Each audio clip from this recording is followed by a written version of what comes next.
So we already have introduced uh, the class. We have taken three classes. I have taken three classes so far, and what you have missed so far is about the history of NGO. Okay, so am I audible?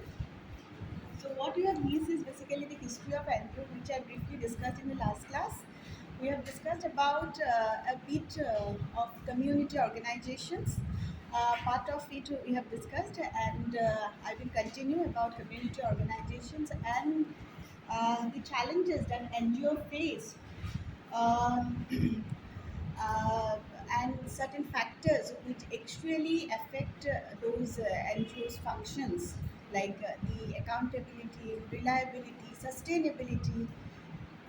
Okay, so these are certain aspects which is quite essential for the survival of an NGO sector, third sector. So which we will discuss today. So we have some deliberation on it, and then what you have missed is about the classification of NGO, and that is not that detailed class. So I have briefly discussed about the classification of NGO, how you will define NGO, and how will you uh, classify and also divide NGO in terms of the size, in terms of strategy of intervention, in terms of orientation, in terms of uh, various services. Okay, and whatever I have discussed is not sufficient because in different literature you will get to find different kind of divisions and classifications. Okay, but whatever I have discussed is a very broad and common understanding. So that is sufficient. But again, we will deliberate more on the classification. Okay, but not today. So first, we will try to look into some of the challenges of the NGOs, which are also important. And I understand that you have at least some concept about NGO. You have understood what NGO is all about. Okay, but you see, when you talk about the NGO, World Bank has a definition. World Bank always try to define NGO from the point of view of its operation and advocacy. Okay, you can also term it as a way to classify NGOs, but in terms of operations, the way they execute various programs and actions, and design the program and the actions are also known as operational NGOs, and advocacy NGOs are those basically who promote a cause.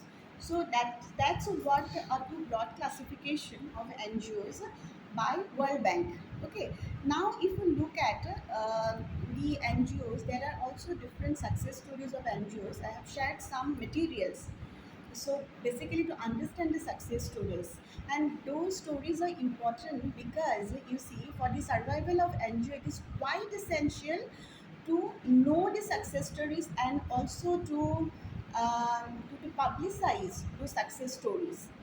Now you see, as a part of understanding the success stories, you are supposed to visit NGO, and that too in the next week. So in the next week I'll give you an assignment. You will visit NGO, you will try to find out local NGO, you go visit to find out the activities, assess the activities, review the activities, and you find at least one successful. Deliberate on it. In the class we'll discuss on those accomplishment, and then I'll tell you how to write that story. Okay, it is an assignment, 10 marks assignment, so all of you need to finish it on time. I'll give a deadline also. Okay, so you need to finish it on time. Okay, today I'll discuss about various challenges of NGOs. Now you see, NGO is a third sector, right? So it is also quite important at times because NGO has given us an alternative way to look at development. Okay, so when you talk about alternative way to look at development, so definitely when government fail to carry out some of the developmental activities based on the model of development and developmental theories, like you have that dependency theory, you have the modernization theory, you do have that neoliberal perspective, you do have post developmental perspective, institutionalism. So these are some of the mainstream developmental model based on which government usually execute various projects and all. But when government fail, then you try to find out the role of NGO in carrying out this development. So as a third sector, it has got importance, but also because of certain challenges, NGO has lost that importance. Okay. So if you look at these challenges, the very first challenge is the leadership, lack of sound leadership. You see, lack of sound leadership in the NGO sector, which is also very important, like challenges that NGOs fail, and most of the time there is also monopolization of the leadership, and you see it is also following which a leadership problem is following with this monopolization of the leadership. Then also you see that there are problems related to, you see, leadership syndrome. When is a leadership syndrome, that means founder syndrome, that founding head of this NGO will take care of all the activities and make it a prerogatives of him or her to mobilize the fund, and will not give any scope and opportunity to the other representative of the NGO in terms of mobilization of the fund. So it becomes a one-man show in most of the NGOs. You see, and those NGOs which have a, like smaller, which is smaller in size, and also range of activities is also not that bigger. Okay, so you see that founder syndrome is very prominent, and that is one challenge because of which NGO cannot survive. Okay, and you see that you say monopoly of the leadership is also followed by the leadership problem. One is many a time we depend on the elderly person, and phrase blood is not allowed in the NGOs. And when you depend on the elderly person, you get to see that their way of ruling is very authoritarian. So that you need to admit, most of the elderly person are authoritarian in their approach to a certain extent. This is also, like, I would like to generalize it, but you see, the many literature on NGOs have generalized that elderly person are to certain extent authoritarian in their approach of development activities that are carried out, and that approach is also advantageous in certain aspect, like you see, in terms of mobilization of the community, in terms of taking quick decision, in terms of even transfer of funds. But you see, again, new ideas, innovative ideas are not entertained. Okay, so that is one aspect, and face blood is also not entertained. So that is one problem and challenge most of the NGOs are having. So that is related to leadership. They're struggling with the leadership. This is also necessary related to this reliability and sustainability of NGOs. These are two important factors: reliability and sustainability of the NGOs. Because of which, most of the time, even if the program has been carried out by NGOs, you see this, there are different developmental activities NGO have been carried out. So when you say developmental activities, these are based on service provisioning. Okay, these are based on the charity or relief and rehabilitation specific. These are based on empowerment specific. These are based on grassroots development specific. Right? You see this rural development, grassroots development, women empowerment. Okay, child empowerment, and this alleviation of the poverty. So. And also removal of illiteracy. So all these developmental activities, while they are carrying out, so its sound leadership is very very important. And even if they attain a success in one program in one village, that is not replicated in other village, just because it is the activities is quite local centric, and some local factors will always, you see, at time monopolize and will influence the management of certain programs and the project. Okay, as well as the leadership when is very authoritative, and also have a founder syndrome, and taken the prerogative of of resource mobilization only on his part. That's what has led to reliability issues and sustainability issues of this NGO. Even the same program, if want to implement with the help of government fund, or even with the help of, you see, the private sectors financial grants, it is very very difficult to replicate it. Okay, and you also see the Anna Hazare is that there is Malegaon city in Maharashtra, and Amul also carried out a development project in Gujarat. But there is no replication of those projects in other districts just because of the specificity, local specificity, the socio-economic factors which dominated in terms of executing that project and the leadership syndrome. So what we actually want is to have the spread of good activities and replication of success stories in more and more areas, cover more and more areas. So it because of these leadership issues and partly because of socio-economic contingencies of that regions influenced the NGOs reliability, sustainability. Okay, so it is related to replicability. That is one of the biggest challenges. Second challenge, you see the nativism is there.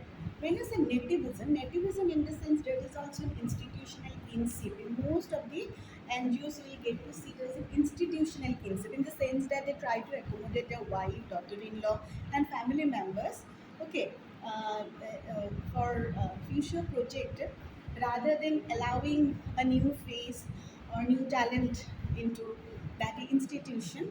And that has also created a problem in sustainability of this NGO. And you see, along with this, you have a problem related to the virtues of the NGO. When you talk about the virtue of NGOs, why do NGO existed? As we have already discussed, that NGO has an intent. Intent is that voluntariness, okay, voluntarism. So you do have a commitment towards shared values. So that commitment is quite important. Okay, commitment towards shared values. But today you no longer able to see that voluntarism because you see it, we have also see membership is assumed on that paid basis, right? So definitely we will look for uh, higher status, opportunities for growth. We will also look for higher salary, right? So it is all, it has resulted in the professional management of NGOs also, and this professional management of NGOs has culminated due to the forces of globalization and new liberalization. But partly you see it is responsible for for the loss of virtue, the virtue that we had earlier, you know, that commitment towards the community. Okay, so there is a professional voluntarism which you get to find, and not necessarily it is driven by the profit and driven by the money. So you also know about this professional technique to intervene a community, but at the same time, when that professionalism comes, you will also want a higher salary, you will also want a status, you will also want some opportunities, but government hasn't revised the pay scale. Even many NGOs also could not get that much of surplus to give you a higher salary or give you more opportunities. Okay, so that is one thing that many NGOs have already lost the virtue. Virtues related to mutuality with this community in which it works, mutuality with the community, like mutual understanding with the community, rationality is very, very important. Legitimacy of this work is very, very important. Whatever activities carried out, whether it is legitimate or not, is very, very important. So these NGOs actually lost that rationality, legitimacy, and also a proper understanding of the collective interest, which is also very, very important. So these are some virtues in the civil society. So NGOs is a third sector. So NGO has a role in the civil society, right? So it needs to, one NGO needs to pursue certain civic virtues, but you would no longer see the civic virtues. You might also say there is a call of professionalism.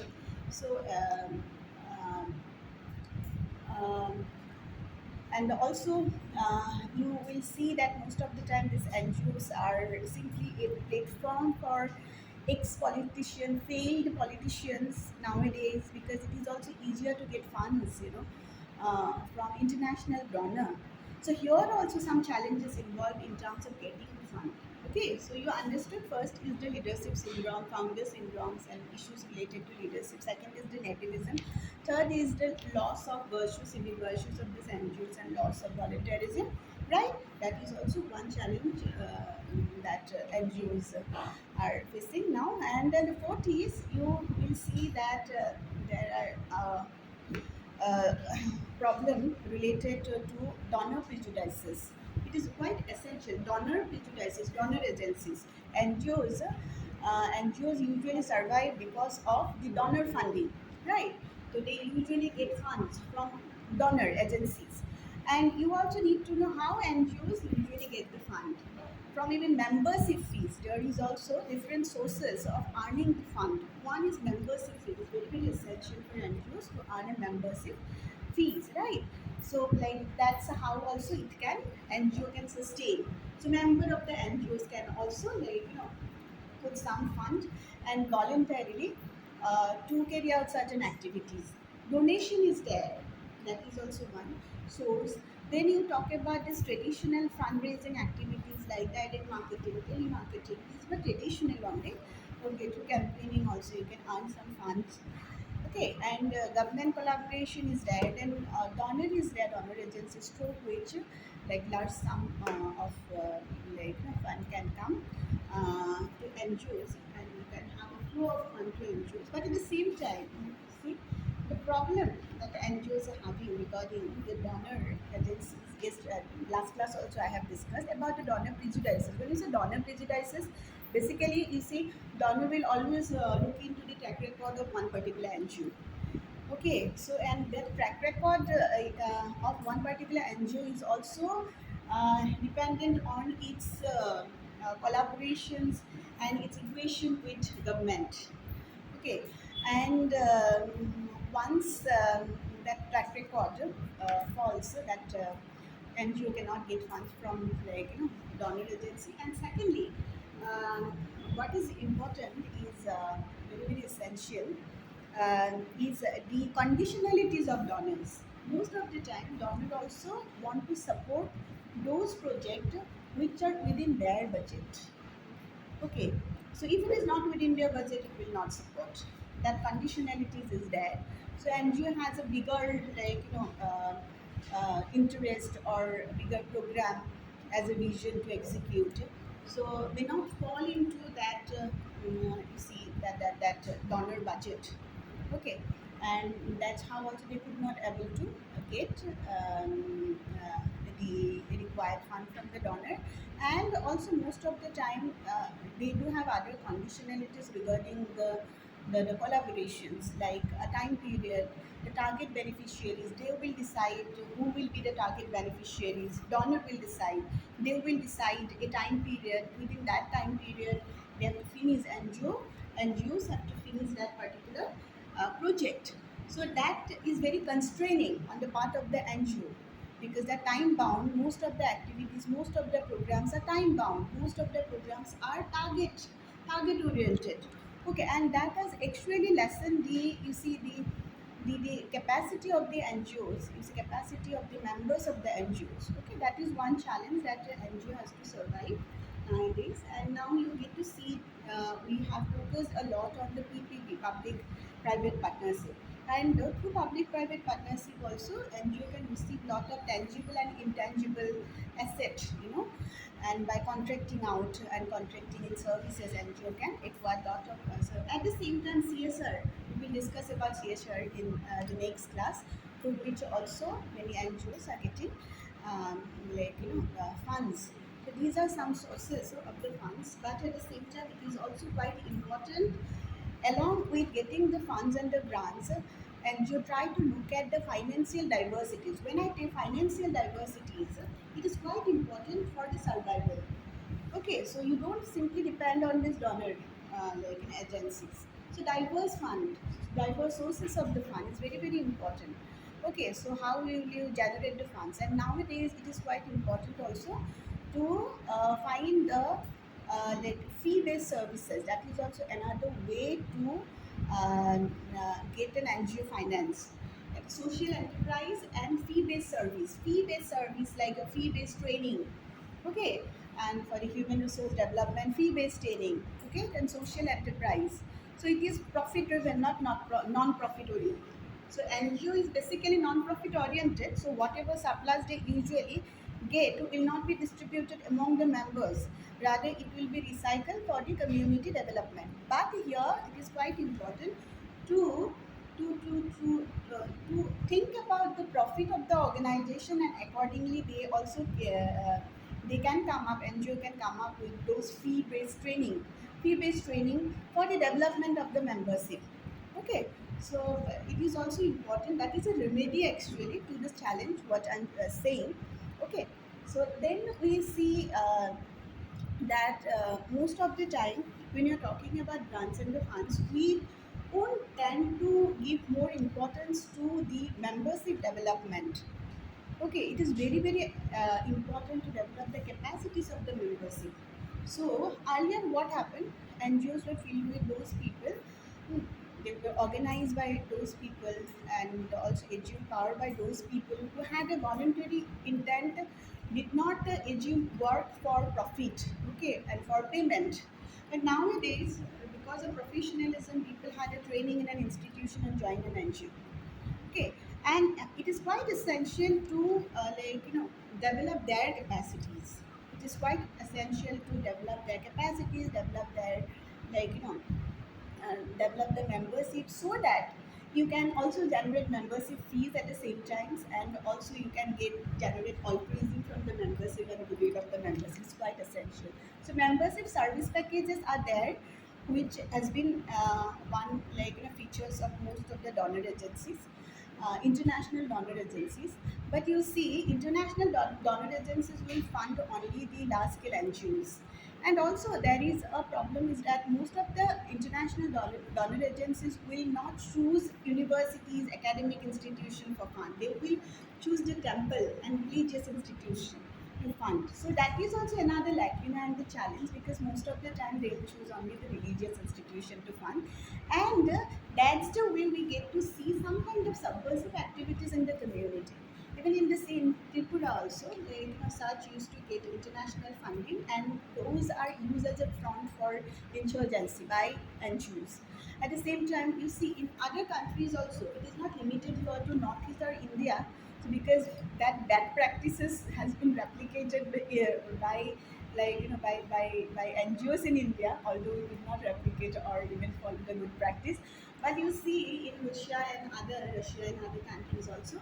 So these many a time NGOs and large NGOs even they become a front for the organized crime, and front for, even in Bangladesh also, NGOs become a front for fundamental activities instead of promoting a cause.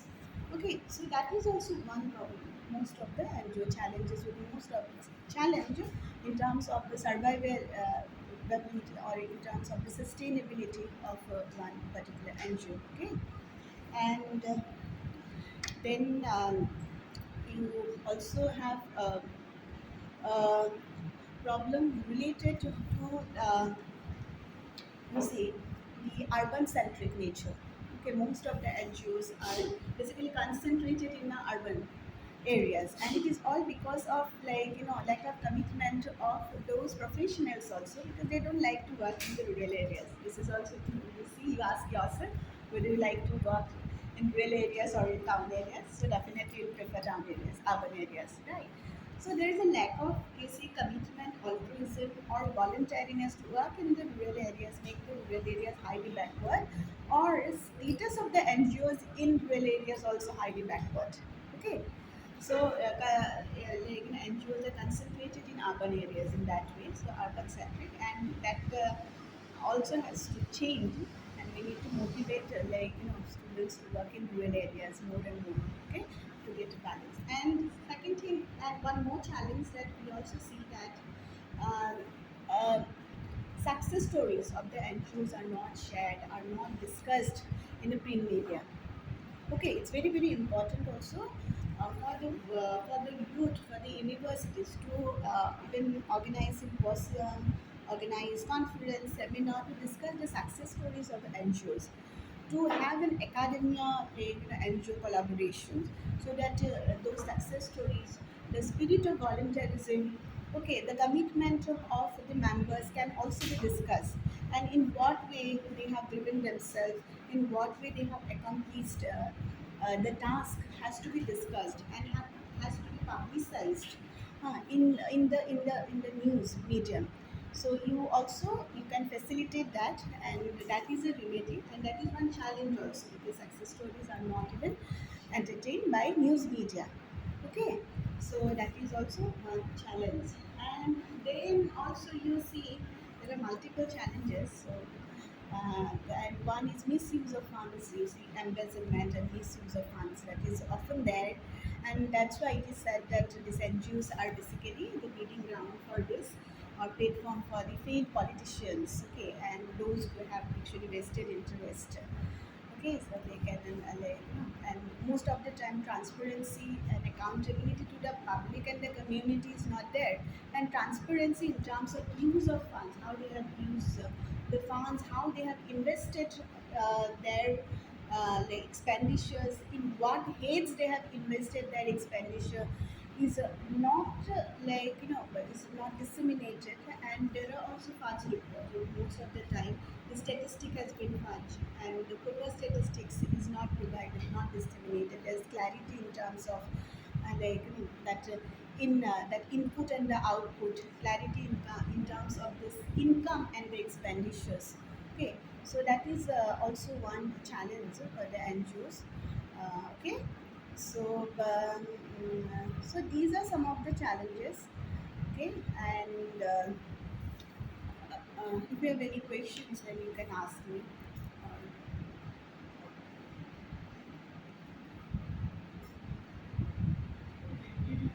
Sorry, sorry. Oh, when is the nativism? Nativism is there. Nativism is there in terms of big NGOs, and that is called institutional kinship. Okay, so that kind of kinship is there in spoil system also, and that is also part of leadership problem or leadership issues. When you actually see that democratic participation is not allowed, nativism is also there when you accommodate your kin in that NGO. It is based on your relation with the kin, so you always prioritize your relatives, your children, to even take important position in that NGO.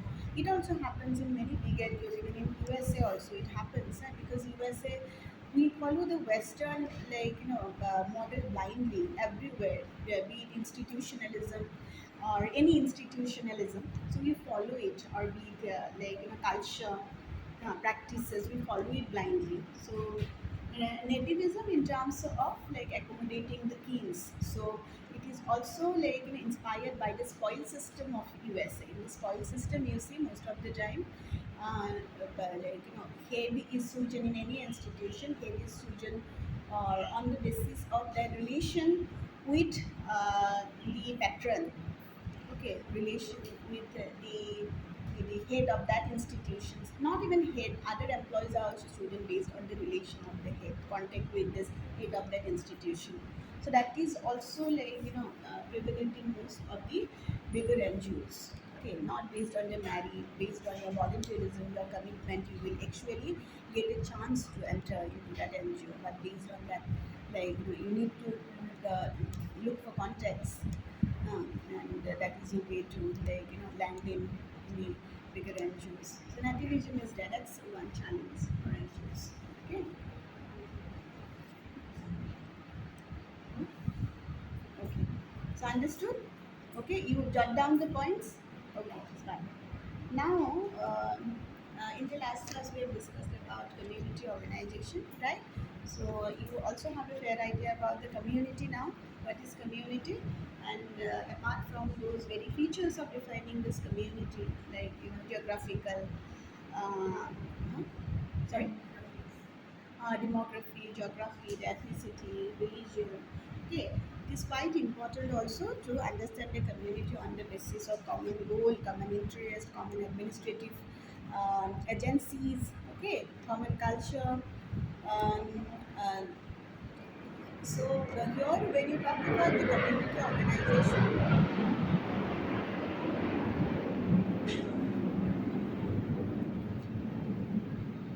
when you talk about this community organization, so what we actually see that community organizations are basically the method of social work, as I have already told you. It is a method of social work, and some community organizations are task oriented and some are process oriented.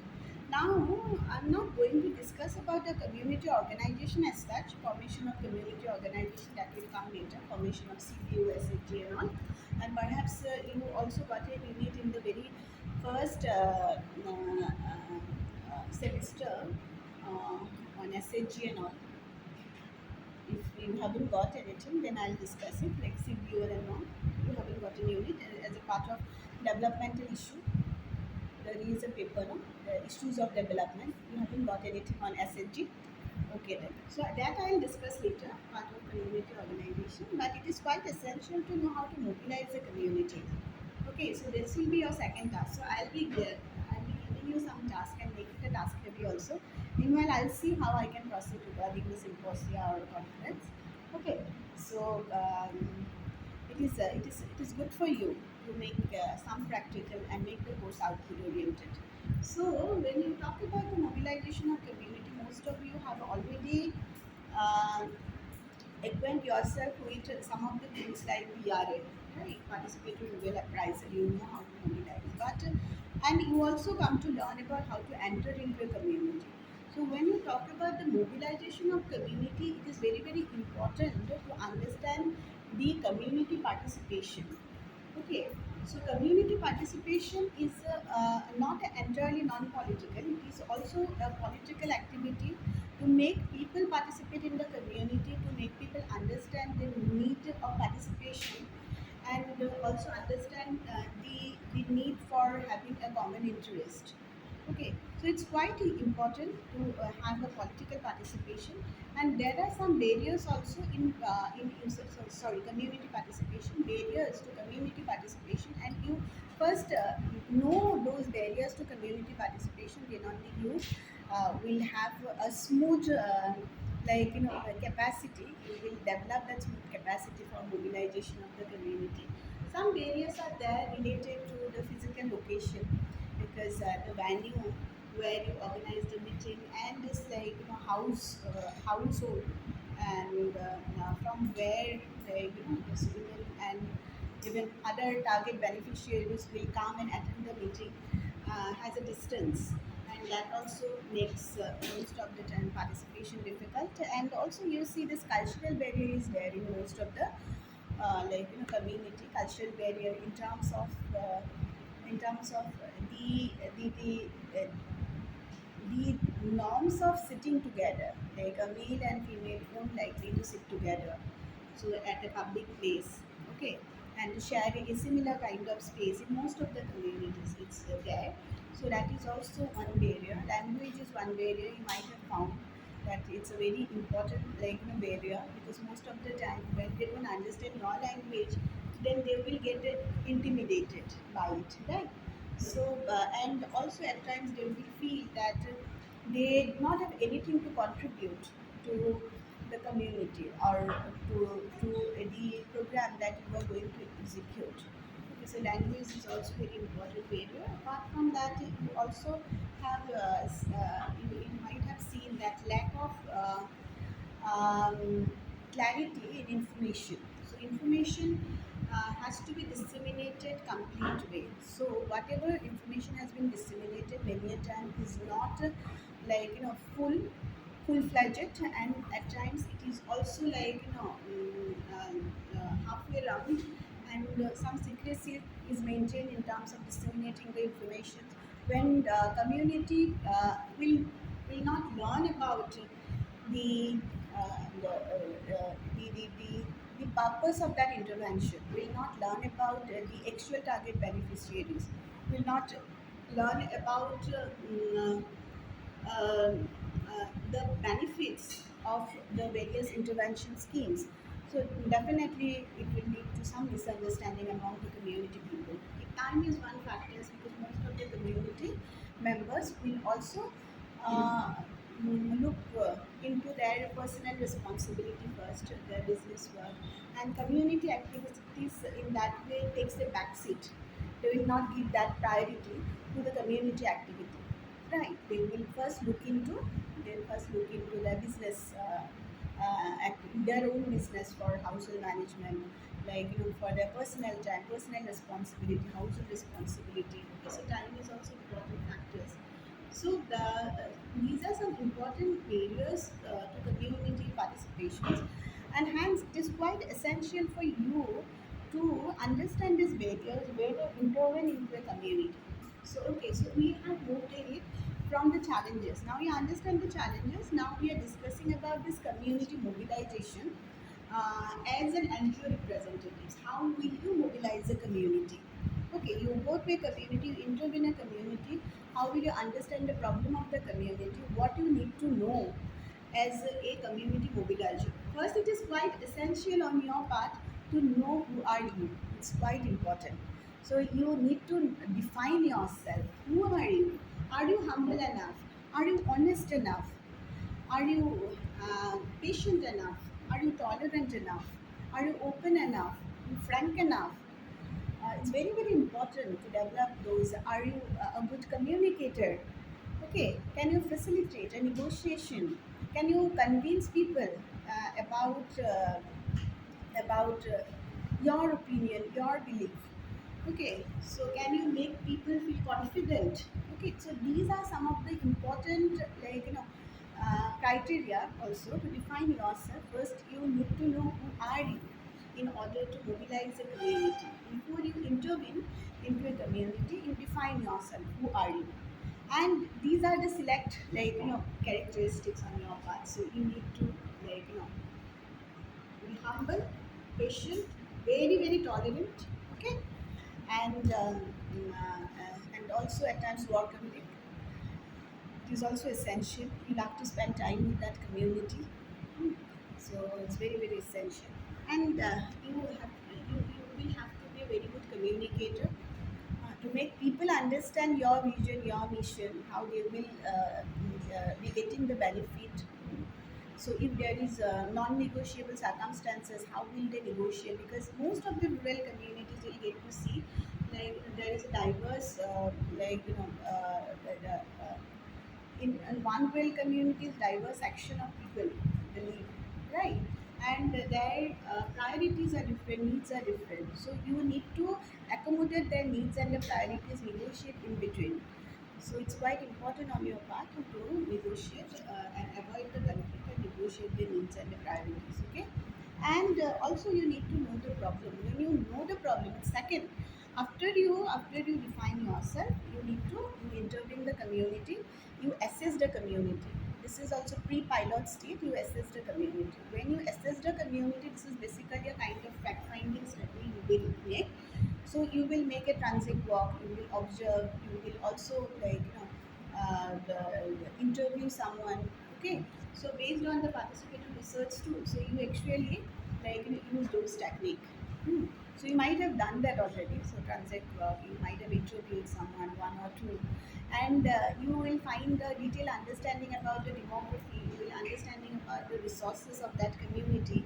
You'll understand about the health status, about the literacy status, about this community leaders who are knowledgeable enough to give you any summons, and also who are part of decision making. It's very, very important to identify those leaders of the community. So community has their own leaders. To identify the leaders like a sarpans, like religious leaders, that educational leaders, teachers, then Anganwadi workers. So and also the heads of this yoga months, Mahila Mandal. We need to identify those community leaders who have a stake in the decision making process. Okay, and also it's quite important to understand some of the problem. Okay, in the community. So problem, when you understand the problem, what you need to find while you understand, while you try to get into the problem. It is quite important for you to understand the nature of the problem. Okay, extent of the problem, scope of the problem. When you say scope of the problem, how many people will get affected by the problem? Problem regarding the scarcity of drinking water, problem regarding the lack of toilet facility, hygiene, health and hygiene, way of living. So these are identifying the problem is very very important in that community. Okay, once you identify the problem, so you won't limit yourself identifying the problem. You will need to study the nature of that problem. Basically, that like drinking safe drinking water, there is no safe drinking water. That is the nature of the problem, and then the extent of the problem. Okay, and its repercussion also. Many a time there is no safe drinking water, and also there is no toilet facility. So women of the village usually suffer a lot during summer when crops are removed, because they usually use the open space to for that purpose, for toilet purpose. So you study the magnanimity of that, that purpose. Okay, so sorry, problem. Okay, how people are, women of the villages are being affected by that problem, or you need to find out whether only women of the villages are being affected or other section of the villages are also being affected, whether other section of the people like elderly people uh, usually pay attention to their problem, do they know, and if there are some barriers that both male and the female cannot come together, cannot openly discuss anything, so there is not even any chance and the scope for male section to understand female issues, right? So you have to understand the extent of the problem, and then you need to find out these available resources through which you can address the problem, okay, in that community. Then you need to find out also the existing development agencies or earlier intervention, former intervention into that problem. So, if there is any formal intervention into that problem, and what is the result of that interventions, and how these existing developmental agencies and local community groups, like there must be some governments, Mahila Mandals are there, how they look into the problem, to what extent they have tried to find out a solution to the problem, whether they have intervened to get a solution to that problem or not. So it is all about understanding the problem. It's all about your emphasize your you see focus on the problem itself. Okay, so once you identify the problem, like in that way, then you try to find out the stakeholders. Okay, so who will help you to take a decision? Stakeholders like that Anganwadi workers, sarpans, and then village heads and the religious leaders who will help you to take a decision, and then a strategy you need to decide how you will strategize to strategize some plan of action to solve that problem. Okay, so I should I write down or it is fine? You are following me? Okay, so how will you strategize a plan of action to solve your problem? Okay, so that strategy may be a street play. Okay, that strategy may be uh, any kind of awareness campaign. That strategy may be reporting for a newspaper. Okay, or that strategy may be reporting in a radio, community radio about that problem. Okay, so you need to strategize a plan of action. Okay, then you need to implement. When you talk about the implementing, it's very very important to implement your plan of action.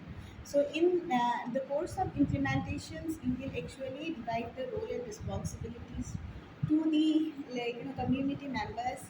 Then you will also decide the budget. Budget management will also come, and then you try to find out the community contributions. Okay, and also you will look into the capacity development of the members during that stage. So in the implementation stage, you will focus on this very item: capacity development of the members, budget management, then division of the roles and responsibilities to the member of the community. If they are not capable enough, you go for training them and make them capable to intervene into that community, so that they can have an ownership of the management of resources and management of the problems. So it's quite important. You will intervene, but as an outside, as in you will intervene. You are not going to own that problem or own that management. Let me tell you, and that is a fault most of the NGOs usually do, and that's why they also most of the time cannot think about sustainability. But that is the local factor. You see, local factor, it is all about making people participate, making people empowered. Okay, making people participate, empowered in the whole process. And a hard task has been already achieved. So there are some hard tasks and a soft task on the part of NGOs. Like you also have some hard tasks to be carried out. Like hard task means you also go for this conscientizations, creating awareness. Soft tasks are there, like you actually go for infrastructure development and all.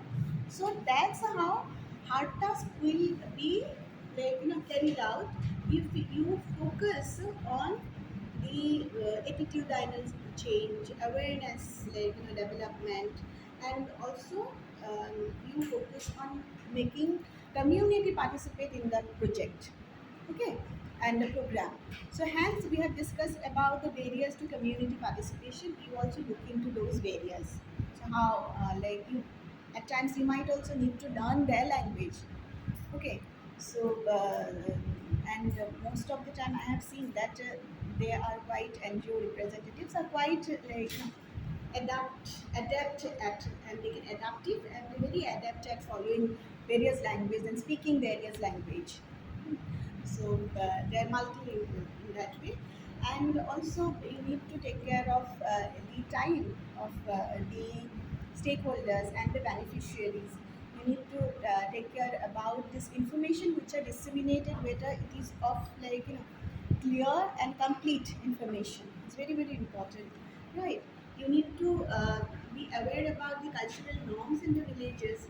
Like you see, I have found there are NGOs. There is an example. I have taken this example from from a book only. So I do not have that much of experience to intervene on the field.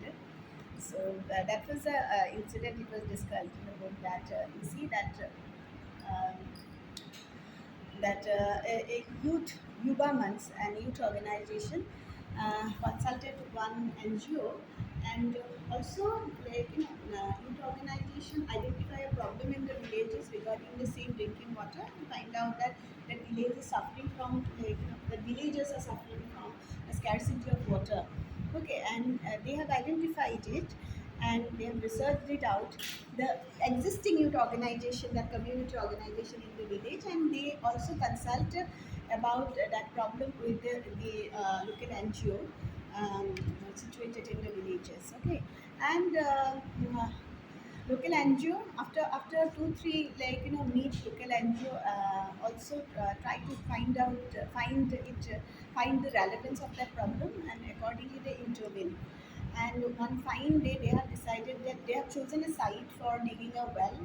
Okay, and they also intervene into the community. Local NGOs have come, they will now intervene into that community along with government officials.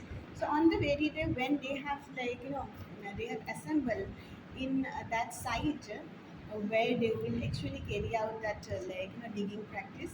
So they have actually, you see, they found there is no community members. They could not find even a single community members present except government officials as well as the youth members of youth organization and members of you see the NGOs. Okay, and then they research it out. They try to find it out. What may be the reason of non-participation of the community members, because none of the community members have attended. When they find that youth organization did not even consult with the religious leader of that village. So that is a cultural norm also to get anything sanctioned by the religious leader, because they are the spiritual guru of that village. Okay, so they usually have a decide, not even the sarpans, they usually decide the good and bad of the village.